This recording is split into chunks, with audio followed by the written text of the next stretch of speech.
Vamos a abrir nuestras Biblias en el libro de Apocalipsis,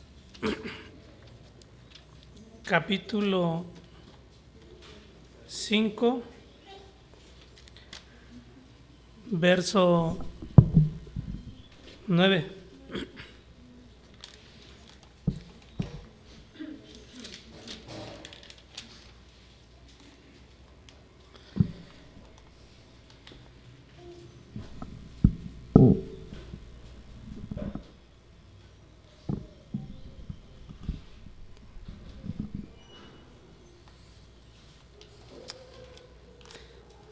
Dice así la palabra del Señor: y cantaban un cántico nuevo diciendo: digno eres de tomar el libro y de abrir sus sellos, porque tú fuiste inmolado y con tu sangre compraste para Dios a gente de toda tribu, lengua, pueblo y nación.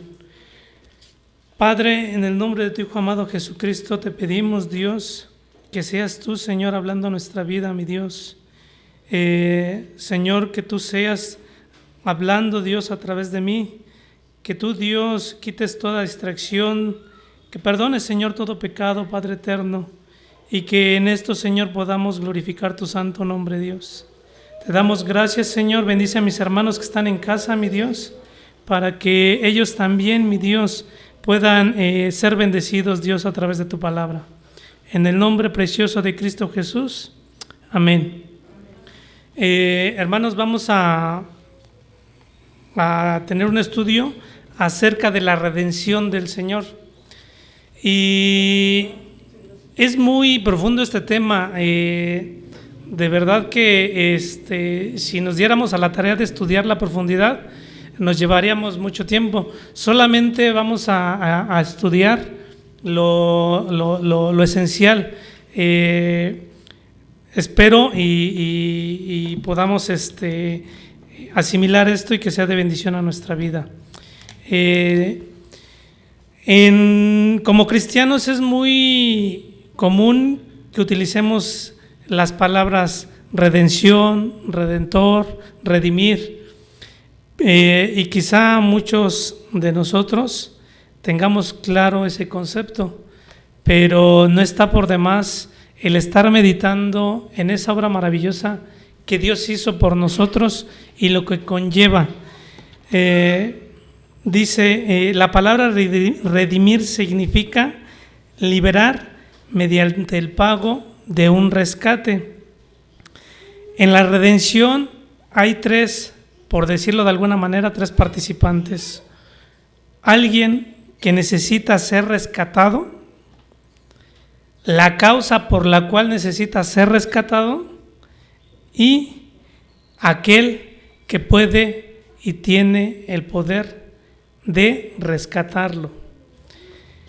Sin ninguno de ellos, sin ninguno de estos puntos, no puede darse la redención, ya sea entre los hombres y sobre todo con Dios.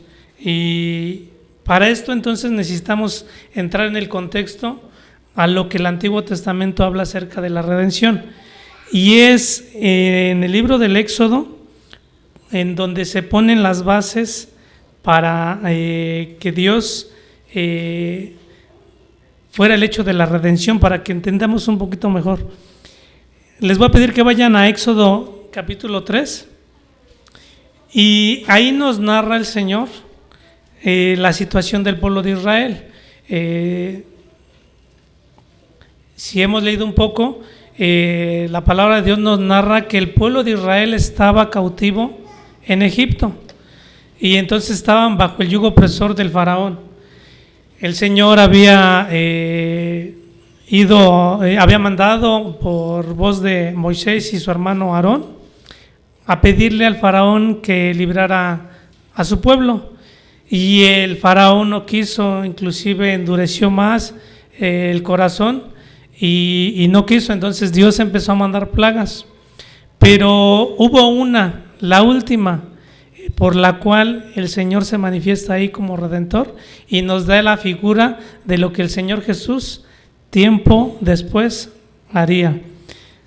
Vamos entonces al libro del Éxodo, capítulo 3.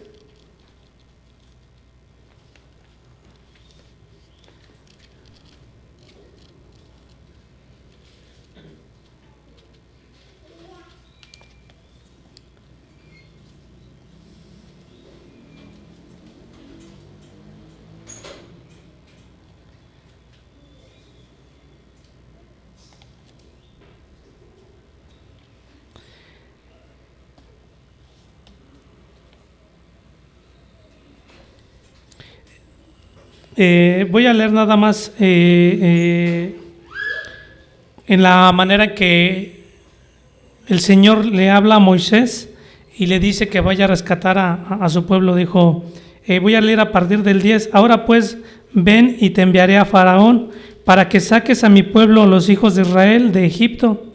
Pero Moisés dijo a Dios, ¿quién soy yo para ir a Faraón y sacar a los hijos de Israel de Egipto? Y él dijo, ciertamente yo estaré contigo, y la señal para ti de que soy yo el que te ha enviado será esta: cuando hayas sacado al pueblo de Egipto, adoraréis a Dios en este monte. Entonces dijo Moisés a Dios, he aquí, si voy a los hijos de Israel y les digo, el Dios de vuestros padres me ha enviado a vosotros, tal vez me digan, ¿cuál es su nombre? ¿Qué le responderé? Y dijo Dios a Moisés, yo soy el que soy. Y añadió, así dirás a los hijos de Israel, yo soy, me he enviado a vosotros. Y dijo además Dios a Moisés, así dirás a los hijos de Israel, el Señor, el Dios de vuestros padres, el Dios de Abraham, el Dios de Isaac y el Dios de Jacob me ha enviado a vosotros. Este es mi nombre para siempre, y con él se hará memoria de mí de generación en generación. Ahí el Señor estaba llamando a Moisés para que libertara a su pueblo. Y entonces lo que hace Moisés es ir con el faraón a decirle eso, ¿no? Que libertara a su pueblo. Pero como ya comentamos, el faraón no quiso, al contrario, endureció más su corazón y no los dejó ir, sino que tuvieron que aplazar esas 10 plagas para que entonces el Señor los sacara de Egipto. Dice, Dios se muestra poderosamente a través de prodigios y milagros. Éxodo 7, del capítulo 7 al 12, no lo vamos a leer, pero para que tome nota ahí, vemos cómo el Señor, vemos ahí todas las plagas. Antes de que los israelitas pudieran salir, Dios les mandó prepararse para una última señal, que terminaría convenciendo al pueblo egipcio de dejar salir a Israel. Dios traería una plaga de gran mortandad. Todo primogénito del territorio moriría, excepto si el ángel del Señor veía la sangre de un cordero inocente puesta sobre los 2 postes y el dintel de la puerta de cada hogar. Éxodo 12:7.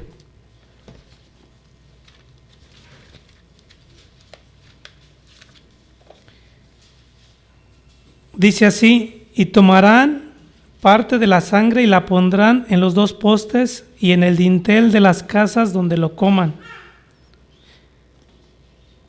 Esa era la señal que el Señor les había pedido al pueblo de Israel para que cuando el ángel pasara para matar a los primogénitos, no tocara a aquellos que tuvieran la sangre en los dinteles, en los postes de la casa.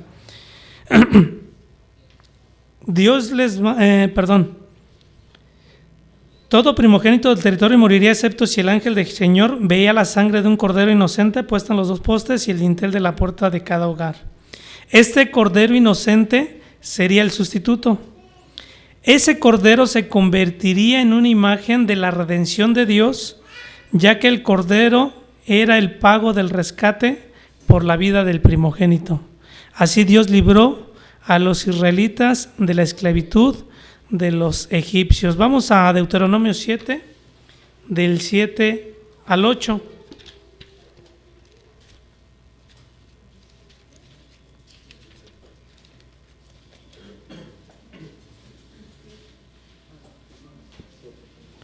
Deuteronomio 7, del 7 al 8. Dice, el Señor no puso su amor en vosotros, ni escogió por ser vosotros más numerosos que otro pueblo, pues erais el más pequeño de todos los pueblos, mas porque el Señor os amó y guardó el juramento que hizo a vuestros padres, el Señor os sacó con mano fuerte y os redimió de la casa de servidumbre, de la mano de Faraón, rey de Egipto. Ahí el Señor entonces ya había sacado al pueblo de Egipto, pero tuvo que pasar esa última plaga para que entonces el faraón pudiera dejarlos ir. Ya no le quedó más. Y bueno, inclusive por ahí hay películas, ¿no?, que vemos el hecho de cómo termina muriendo el hijo del faraón. Entonces dice que se vayan y después otra vez vuelve a perseguirlos, pero ya cuando iban a cruzar el Mar Rojo, el Señor dejó que el pueblo de Israel cruzara y entonces los egipcios murieron ahí. Ese es el hecho poderoso de cómo Dios libra, para que no quedara duda de que el Señor estaba realmente libertando al pueblo de Israel. Terminó con aquello que estaba oprimiendo a su pueblo. Y luego vemos cómo ya cuando el Señor instaura la ley, se le pide que celebre la fiesta de la Pascua.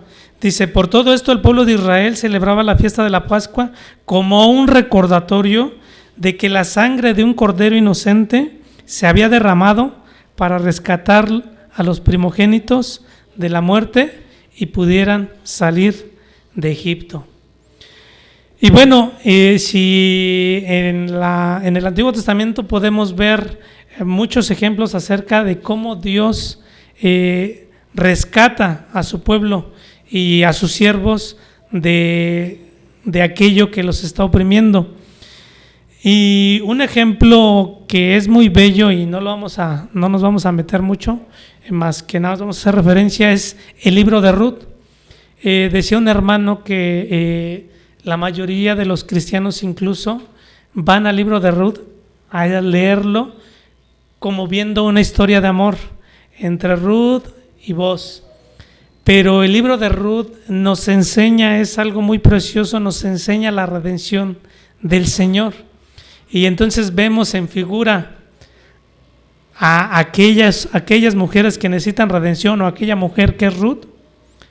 Y digo aquellas mujeres porque Noemí, que sí es israelita, y Ruth, que es moabita, que no es del pueblo de Israel, tanto un gentil como uno del pueblo judío necesitan redención. Y vos, en la figura de Jesús, que es el Redentor, y la causa en la que ellas estaban. Tenían una calamidad, una pobreza, habían caído en una situación muy difícil. Entonces ellos necesitaban ser redimidas. Y solamente fue vos el que quiso redimirlas. Un pariente antes de él tenía el derecho, tenía la obligación inclusive de redimirlos, pero él no quiso, y entonces fue vos el que las redimió. Entonces, en la cuestión de la redención necesita un redentor que quiera y pueda redimir a aquel que necesita la redención porque su situación es difícil y no puede, no está en sus medios, y la causa por la cual tiene que ser libertado.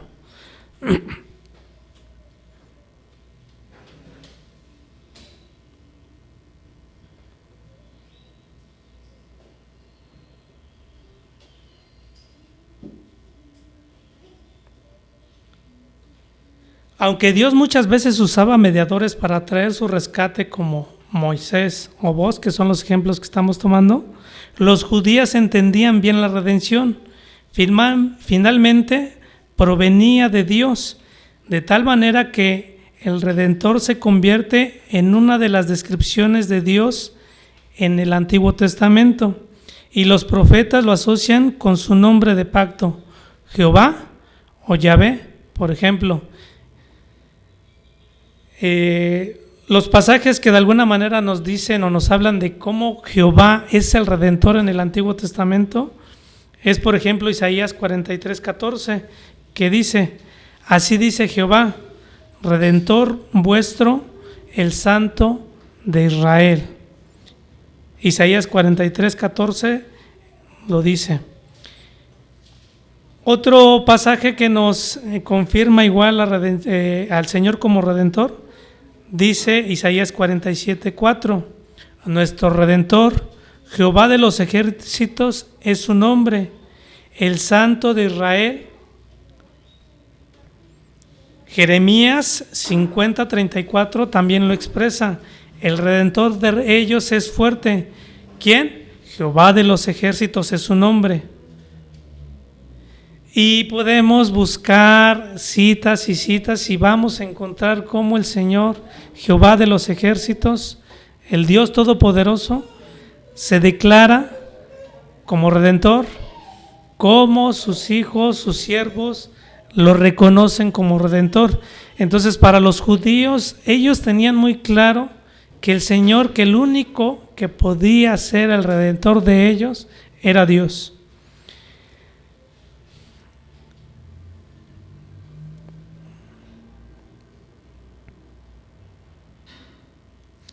Dice, sin lugar a dudas, los pasajes en toda la Biblia que de manera más clara profetiza que la labor del Mesías daría un sustituto que traería redención al pueblo de Israel, son varios, pero en especial hay uno que es Isaías 53 y de todos es muy conocido. Este siervo sufriente de Jehová llevaría, si vamos a Isaías 53 para que podamos meditar mucho mejor en cómo Dios provee de un Redentor y nos expresa de alguna manera lo más entendible posible lo que el Señor haría tiempo después. Dice Isaías 53:4, ciertamente Él llevó nuestras enfermedades y cargó nuestros dolores. Con todo, nosotros le tuvimos por azotado, por herido de Dios y afligido. Mas Él fue herido por nuestras herido por nuestras transgresiones, molido por nuestras iniquidades. El castigo por nuestra paz cayó sobre Él, y por sus heridas hemos sido sanados.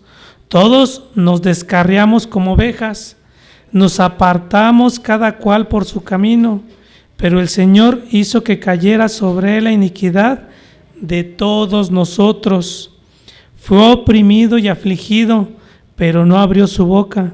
Como cordero que es llevado al matadero, y como oveja que ante sus trasquiladores permanece muda, no abrió él su boca.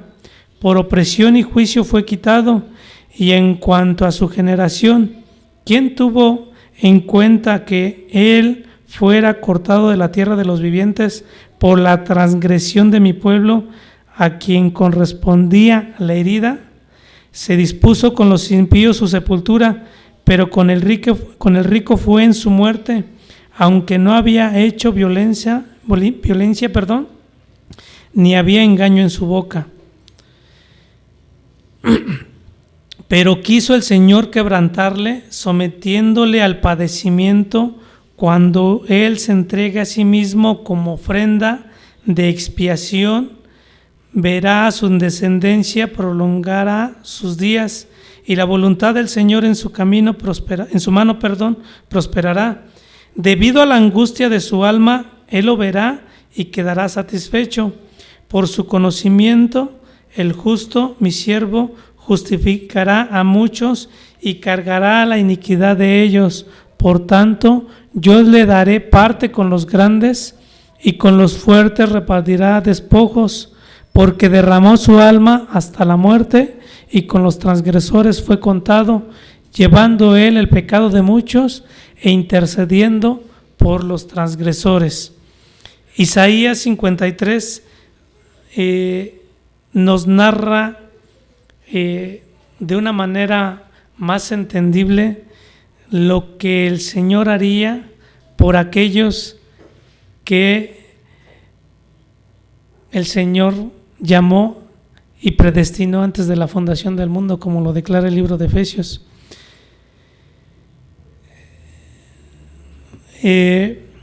Es de grande gozo el saber que el Señor, ya antes de que nosotros existiéramos, había diseñado un plan un plan de salvación, y en ese plan de salvación está la redención, que es el corazón de nuestra salvación. Es el hecho de nosotros saber que no podíamos ser salvos si alguien no hubiera pagado por nosotros el precio de nuestro pecado. La redención en el Nuevo Testamento también. En los evangelios encontramos que los judíos del primer siglo esperaban la venida del Mesías, quien sería el redentor del pueblo. Por ejemplo, Ana la profetisa hablaba del niño a todos los que esperaban la redención de Jerusalén. Esto lo encontramos en Lucas 2:38.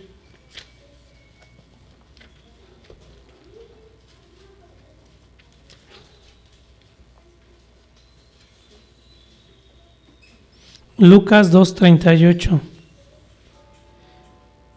Dice: y llegando ella, en ese preciso momento, daba gracias a Dios y hablaba de él a todos los que esperaban la redención de Jerusalén.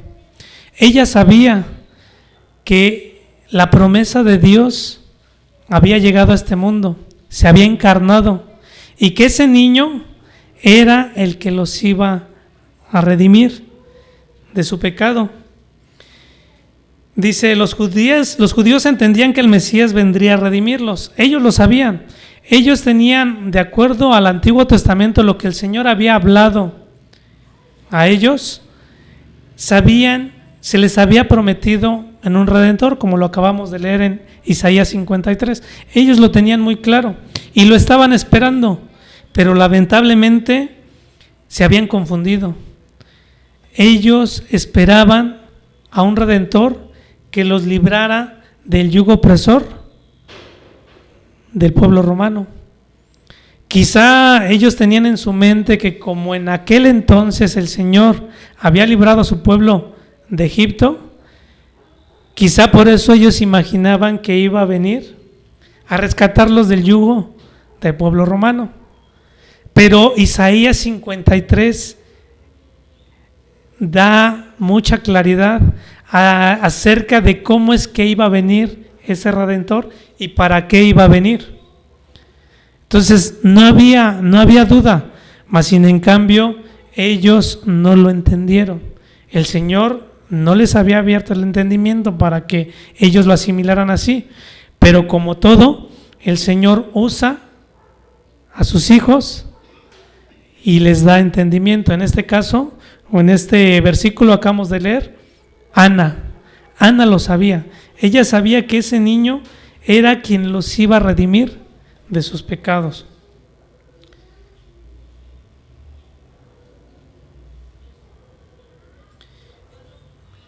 Y la humanidad siempre se ha comportado así. Hoy cuando nosotros vamos a compartirles la salvación del Señor, el Evangelio, y cuando nosotros vamos como la palabra del Señor enseña y nos dice que debemos de predicar, no es muy agradable para la gente. La gente lo que quiere es que sus problemas sean resueltos, estos problemas temporales, que si tienen la economía mal, que el Señor sea quien les dé, que si tienen alguna enfermedad, que el Señor los sane, que si tienen un problema emocional, que el Señor sea solucionándoles ese problema, ¿no? Pero no están dispuestos a renunciar a su pecado, a arrepentirse de eso. Y el Evangelio es así, nos confronta con nuestra realidad. En un estudio de varones decía, ¿no? Se comentaba que para nosotros reconocer a ese Dios santo, necesitamos saber también nuestra condición. Cuando nosotros nos exponemos a la santidad de Dios, nos comparamos con la santidad de Dios, quedamos exhibidos como pecadores. Queda exhibida nuestra condición.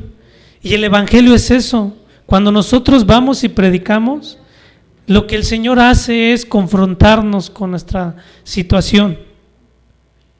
Desgraciadamente, se llega a predicar así. No se confronta, no se les muestra a ese Dios santo para que aquel pecador pueda arrepentirse, que el Señor le haga ver, le haga entrar en conciencia para que reconozca su pecado, sino que vamos promoviendo a un Dios como aquel que esperaban los judíos, que les libre de sus problemas, de sus enfermedades, de sus problemas existenciales, pero no, que no se meta con sus pecados, con su naturaleza caída. No quieren que sea destruida, pero para eso el Señor tiene que destruir esa naturaleza para dar una nueva vida. Eso es el Evangelio. Así el pueblo judío. Sí, gracias. El pueblo judío tenía esa mentalidad. Creía que el Señor iba a enviar un Redentor, que por mano de Él, así como fue con Moisés, los iba a librar del yugo del pueblo romano. Y oh sorpresa, no fue así. Vemos cómo se cumple Isaías 53 cuando el Señor fue crucificado.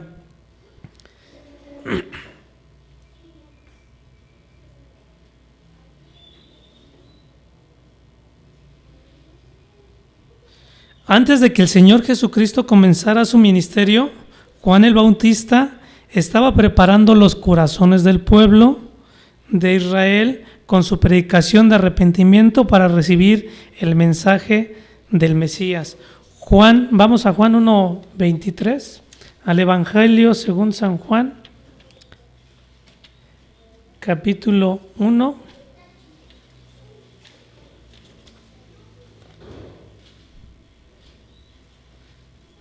Verso 23.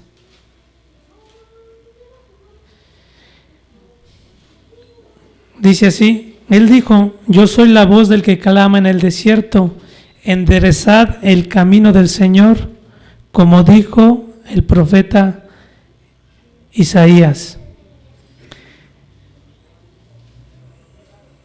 Juan el Bautista estuvo predicando antes de que el Señor comenzara su ministerio. Y dice aquí que el comentario, que él estaba preparando los corazones del pueblo de Israel. ¿Cómo estaba preparando los corazones? Pregunto. Llamándolos al arrepentimiento. Y de alguna manera fue una manera suave de decir: miren, Dios les ama, vuélvanse al Señor. ¿Cómo era el Juan el Bautista en su predicación? Era rudo, ¿verdad? Hoy en día, cuando nosotros predicamos de esa manera que el Señor manda, llega a ser rudo. Nos llegan a tomar un poco de que no hay amor en nosotros a veces, ¿no? Dice: no, es que tú hablas muy tajante o confrontas, ¿no? Pero es la palabra de Dios.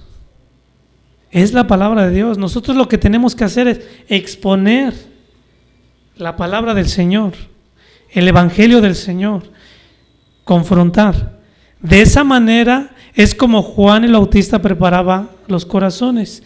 De esa manera es como nosotros debemos preparar los corazones, por si es que el Señor le place salvar a esas personas, el Señor va a hacer la obra.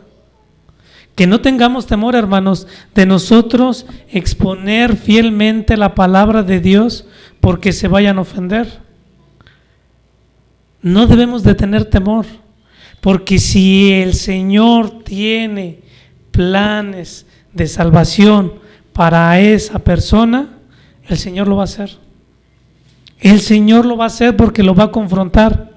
Le va a hacer ver su condición y no va a haber después situaciones en las que nosotros vamos a contribuir por el engaño por el engaño que nosotros les hacemos ver, ¿no? Que Dios los ama y que quieren que Dios que Dios quiere que vengan a Él, pero que no dejen su pecado. De alguna otra manera lo estamos diciendo. Pero si nosotros dejamos en claro eso, hermanos, el Señor, si le place, va a hacer la obra. Y es mejor, porque entonces Él va a entender el motivo por el cual el Señor lo salvó, va a entender cuál era su condición antes de que el Señor lo salvara, y entonces se va a gozar con su Señor, porque Él va a tener presente lo que el Señor hizo por Él.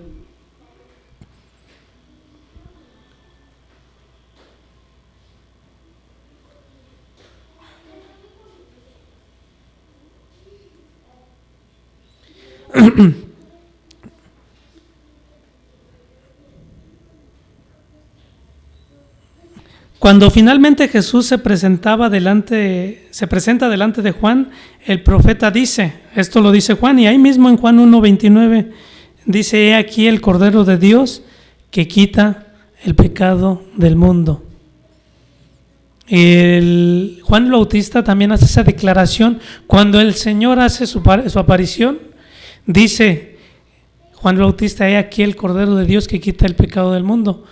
Y si nosotros checamos la palabra del Señor, el Antiguo y el Nuevo Testamento, todo nos conduce a la obra redentora del Señor. Él fue ese Cordero. Juan el Bautista lo está declarando. Él es el Cordero, el único Cordero que iba a ser sacrificado y que iba a quitar el pecado del mundo. En la ley se hacían sacrificios de animales inocentes por el pecado de esa persona, pero se tenían que hacer de continuo. ¿Por qué? Porque nosotros seguimos pecando y de continuo estamos pecando. De continuo tenía que estar habiendo sacrificio por ese pecado, pero el Señor proveyó de un Cordero, el cual iba a quitar el pecado, iba a ser el sacrificio una vez para siempre, e iba a quitar el pecado del mundo.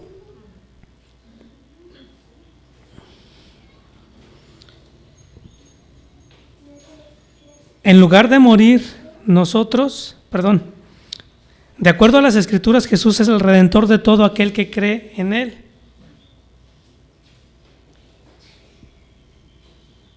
Al morir en la cruz, Jesucristo expía y propicia el pecado de su pueblo y muere como sustituto. En lugar de morir nosotros, Jesús muere en nuestro lugar y lleva sobre sí mismo nuestra culpa y nuestros pecados. Primera carta del apóstol Pedro 2:24. Vamos ahí, por favor.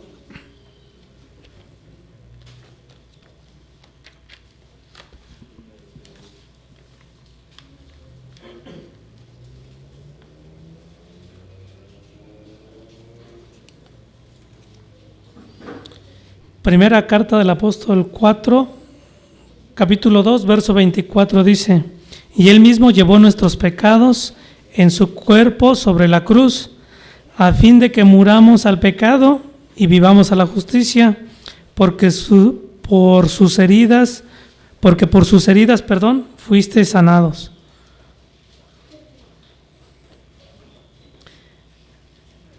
Es en Jesucristo en quien tenemos redención por su sangre y el perdón de nuestros pecados, según lo declara Efesios 1:7. Efesios 1:7 lo declara, que tenemos redención y perdón de pecados. Dice que en realidad, estaba en Gálatas. Efesios 1:7 dice: en Él tenemos redención mediante su sangre, el perdón de nuestros pecados, según las riquezas de su gracia. Y entonces encontramos dos términos bíblicos: expiación y propiciación. Estamos hablando de la redención, pero no podemos hablar de la redención sin nosotros saber o tener en claro lo que es la expiación y la propiciación. Dice así la definición de expiación: el prefijo ex significa fuera de o de, por lo que la expiación tiene que ver con eliminar algo o quitar algo. En términos bíblicos, tiene que ver con quitar la culpa mediante el pago de una sanción o mediante la ofrenda de un sacrificio.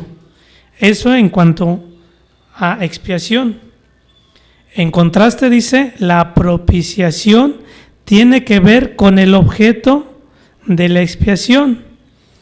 El prefijo pro significa por, así que la propiciación provoca un cambio en la actitud de Dios para que Él pase de estar en enemistad con nosotros a estar no solamente en paz con nosotros, sino por nosotros. Romanos 8 lo dice, ¿no? Que Dios es, ¿quién es por nosotros? Dios es por nosotros. Y entonces nos da una lista, ¿no? Que ni la muerte, ni la vida, ni lo futuro, ni todo eso, dice, nos podrá, porque es Dios por nosotros. Entonces, en la propiciación, Dios cambia de actitud para con el creyente. Dice la Biblia que nosotros estamos enemistados con Dios. Mientras no creamos y nos arrepintamos de nuestras maldades, de nuestros pecados, y creamos en la obra redentora de Jesús en la cruz, nosotros seguimos siendo enemigos de Dios. Así todo aquel ser humano que no se arrepienta sigue estando enemistado con Dios. Pero en la obra de la cruz,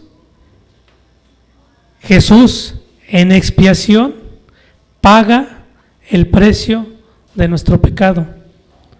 La Biblia dice que sin derramamiento de sangre, ¿qué?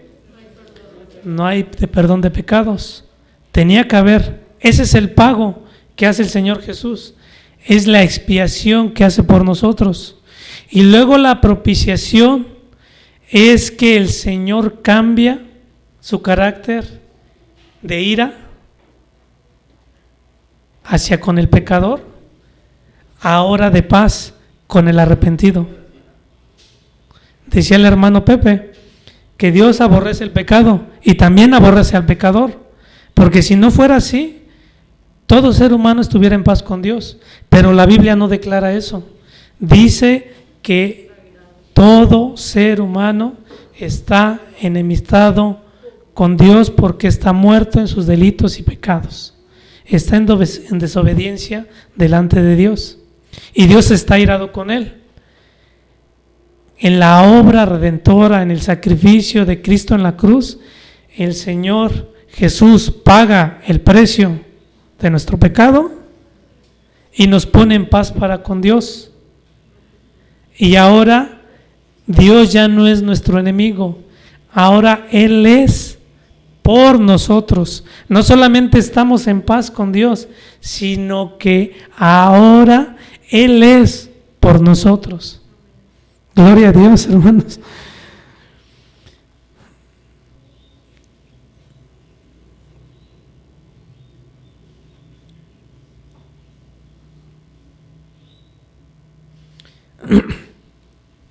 Dice, la expiación es el acto que resulta en el cambio de la disposición de Dios para con nosotros. Es lo que Cristo hizo en la cruz y el resultado de trabajo de expiación de Cristo es la propiciación. La ira de Dios es removida. La distinción es la misma que existe entre el rescate que se paga y la actitud de la persona que recibe el rescate. De manera que al derramar su sangre en la cruz, es decir, al dar su vida, Jesucristo se convierte en el sacrificio último y perfecto y de esa manera hace obsoleto cualquier otro sacrificio, puesto que es un sacrificio hecho no por sangre de machos cabríos ni de becerros, sino por su propia sangre. Acompáñenme a Hebreos 9:12, que nos declara esta verdad. Hebreos 9:12.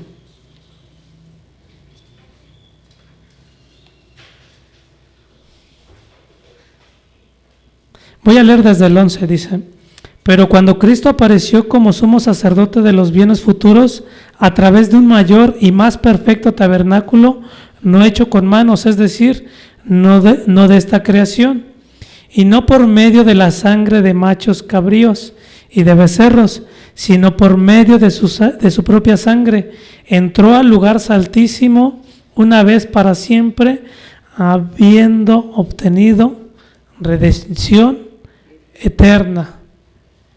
Redención eterna, no momentánea, como lo era con el pueblo judío. Una redención eterna. Él pagó por nuestros pecados pasados, presentes y los futuros, porque todavía hay un pecado residual en nosotros. Esta naturaleza está caída todavía. Hasta que el Señor venga y seamos transformados, es cuando vamos a dejar de pecar. Pero mientras estemos en este tiempo y espacio, vamos a seguir pecando. Pero Él hizo ese sacrificio eterno, dice, habiendo obtenido redención eterna.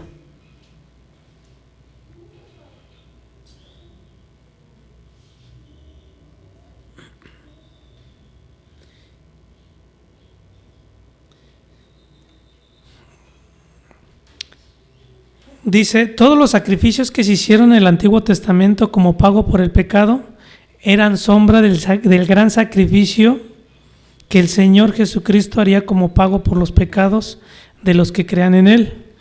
Aquel que verdaderamente pone su fe en Jesús como único y perfecto Salvador es librado de su deuda ante Dios. No son nuestros sacrificios, no es cuán fiel seamos a las asistencias de las reuniones de los santos, no es qué tan constante sea en la oración, no es qué tanto predique yo la palabra del Señor, no es qué tanto yo me desprenda para con los demás, no es ese sacrificio el que me va a ser acepto delante de Dios. Yo no puedo pagar mi deuda. No pude pagarla. Solamente Cristo es el que puede pagar esa deuda. Es el único. Nosotros no podemos, por más sacrificio que nosotros hagamos, por más que nos esforcemos, no podemos pagar. No podemos pagarle a Dios. Solamente en Jesús. Solamente en Jesús. Por eso nosotros tenemos que decirle a aquellas personas que no han experimentado la salvación del Señor, que tienen que arrepentirse, que ellos no pueden estar en paz con Dios por sus propios medios. Ellos no lo pueden hacer como nosotros no lo pudimos hacer. El Señor nos hizo saber lo que éramos, nuestra naturaleza caída, nuestra naturaleza pecadora. Llegó el momento tal cual que el Señor nos confrontó. Y dijimos, Señor, no merezco tu perdón, no puedo hacer nada, pero me aferro a la obra de cruz, de Jesús en la cruz. Yo sé que en Jesús sí puedo tener perdón de pecados, tu palabra lo dice, es el sacrificio el cual tú hiciste, Señor, por pago de mis pecados.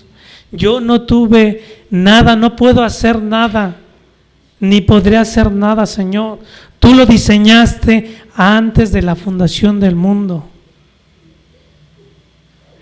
Es ahí en donde tiene sentido y gran valor Juan 3:16, que dice que porque de tal manera amó Dios al mundo que ha dado a su Hijo unigénito, para que todo aquel que cree en Él no se pierda, mas tenga vida eterna. Porque Él nos amó antes de la fundación del mundo, es que diseñó ese plan de salvación. Hermanos, tenemos que ir a preparar los corazones. Tenemos que hacerlo. El Señor nos lo pide, nos lo manda. Y debemos de confrontar a la gente con su pecado y decirles que ellos no pueden hacer nada, ni van a poder hacer nada, como nosotros tampoco pudimos hacerlo.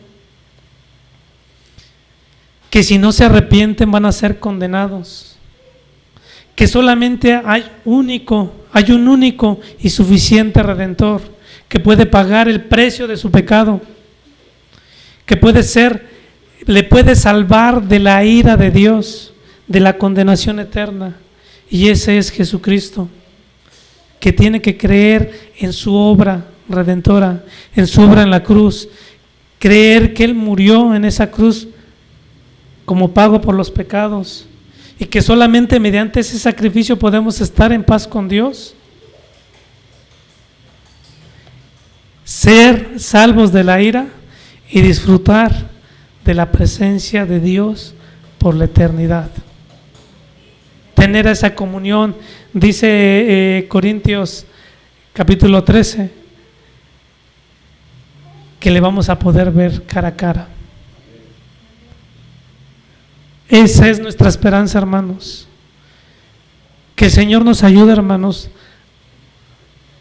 a que nos esmeremos, a que disfrutemos nuestra salvación, a que cada día tengamos presente de dónde nos sacó el Señor, qué es lo que hizo el Señor por nosotros. Dio su vida, sufrió el dolor, derramó su sangre por mí, por ti, hermano. Que ese sea tu gozo, que ese sea nuestro gozo como congregación, como hermanos, y que nos motivemos los unos a los otros y que nos recordemos, por aquello si se nos olvida, la obra que el Señor, la obra de amor que el Señor ha hecho por nosotros. Vamos a orar. Padre eterno, te damos muchas gracias, Señor, porque una vez más nos recuerdas la obra que has hecho por nosotros. Gracias te damos, Dios, gracias te damos por esa obra maravillosa en nuestra vida, Señor. Gracias. Te necesitamos, Dios, cada día, y necesitamos, Señor, que nos recuerdes cada día lo que tú has hecho por nosotros, Dios. Ayúdanos, Señor, a disfrutar de esta grande bendición, mi Dios, a deleitarnos en ella, Dios. Y asimismo, Señor, ayúdanos, Padre eterno, para compartir tu salvación a los demás, Dios, y que aquellos, Señor, que tú has de llamar a salvación, Dios, puedan disfrutar, mi Dios, puedan disfrutar de esta bendición también, Dios, y gozarnos juntamente con ellos, Dios. Te lo pedimos, Dios, en el nombre de Cristo Jesús. Danos la sabiduría, Dios, danos el denuedo, mi Padre, para predicar, Señor, tu santa palabra. Gracias te damos, Dios, en el nombre de Cristo Jesús, nuestro Señor y Redentor. Amén.